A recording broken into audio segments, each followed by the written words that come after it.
my health projects. But it is not only about my health projects, it begins with some stories about my life, and I don't make a difference between my work or my health projects and my private life. It's just me.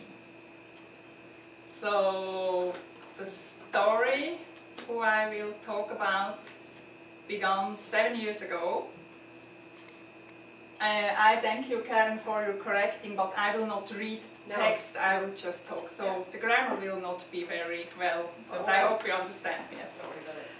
Okay, it was 7 years ago, it was the year 2005, and I have had a very big challenge in my life. My 20-year-old marriage and friendship was broken, and it was for me a time I think I will not survive. I don't know how my life will be in the future. And so I moved away from my husband, and I've had a very hard time. I think you can imagine, everybody of you have some stories like this. And then, so after 1 year, it was one day before my birthday, I think, okay, now I have cried every day, every evening in my pillows, now it is enough. Something new has to come in my life. And I was very interested about the Tibetan Buddhism, and so I have think to travel alone to Tibet. So it was just an idea in my mind. And then His Holiness the Dalai Lama went in Switzerland for 8 days at that time, and I visited all his teachings. And at that place where he was talking, I met a Tibetan woman, and her father, he was and he still is a Tibetan Rinpoche, so he's a mine head from a monastery in Tibet. And I talked to her, and she told me, oh, I have an address where you can go to Tibet.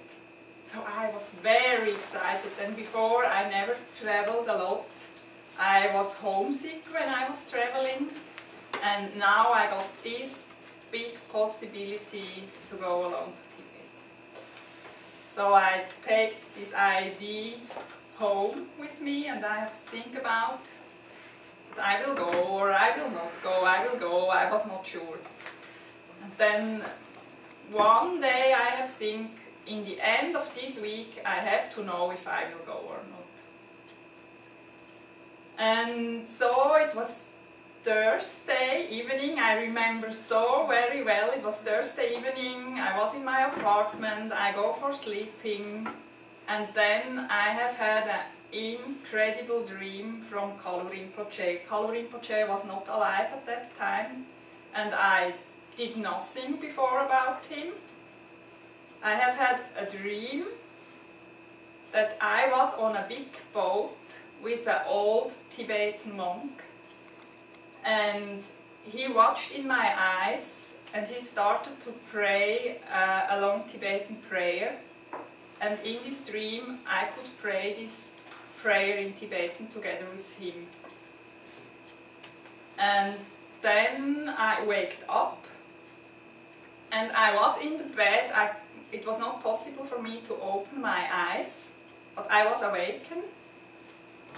It was like I come back from very, very far away. And then something has made like this in my head. I have a book with this face from this monk. I have a book.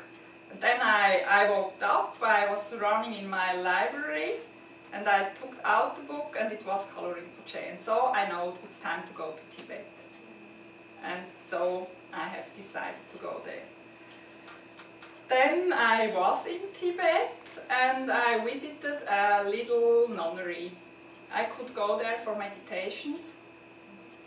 And when I stayed first time in the temple, I watched in the eyes of this little girl.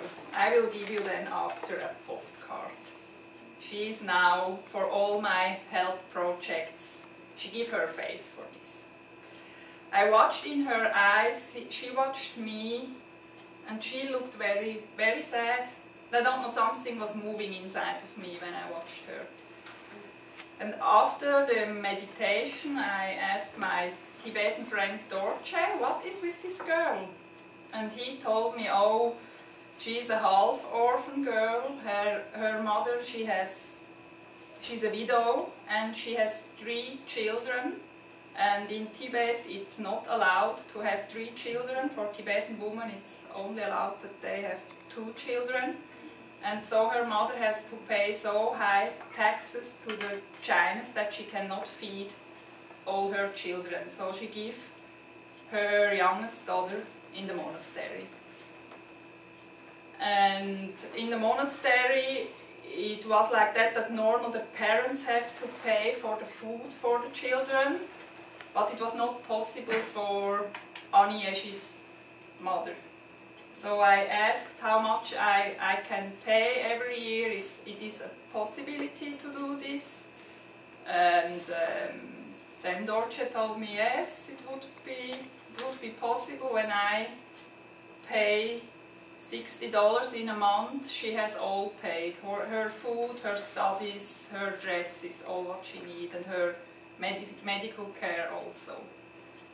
And it's now 6 years ago that I paid this for her, and she's for me like a godchild, or like my younger sister. And this year, so this was the start for the health projects. Then I started to support with friends in Switzerland the whole nunnery, that this woman can go to a doctor if it's necessary. So this year we could pay the operation and the health care for a nun who has breast cancer, and for another one who has tuberculosis. And this summer I wish to go back to Tibet, but I have not got the permission. Then at the time they have very big problems in that area where the nunnery is and where my friends are living. And so I have decided to visit Sikkim. Then I stay in contact with a Rinpoche, a minehead from a monastery who lives in Sikkim. He is also a Tibetan monk. And so I sent him a message if it's possible that I can come. And I was there this early spring.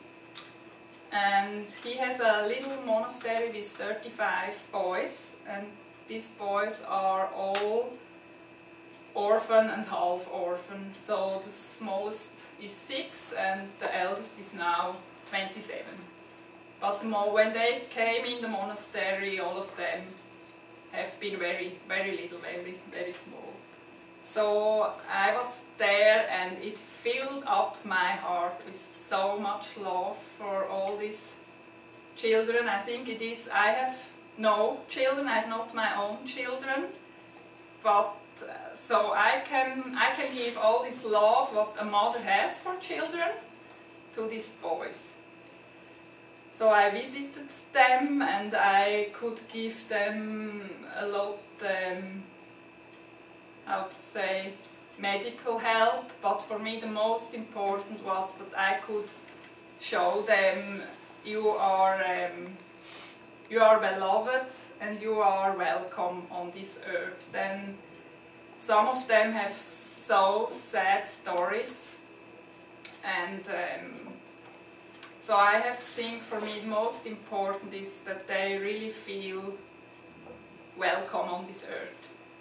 And I stay in contact with a friend of mine in New York. He has a little grocery shop,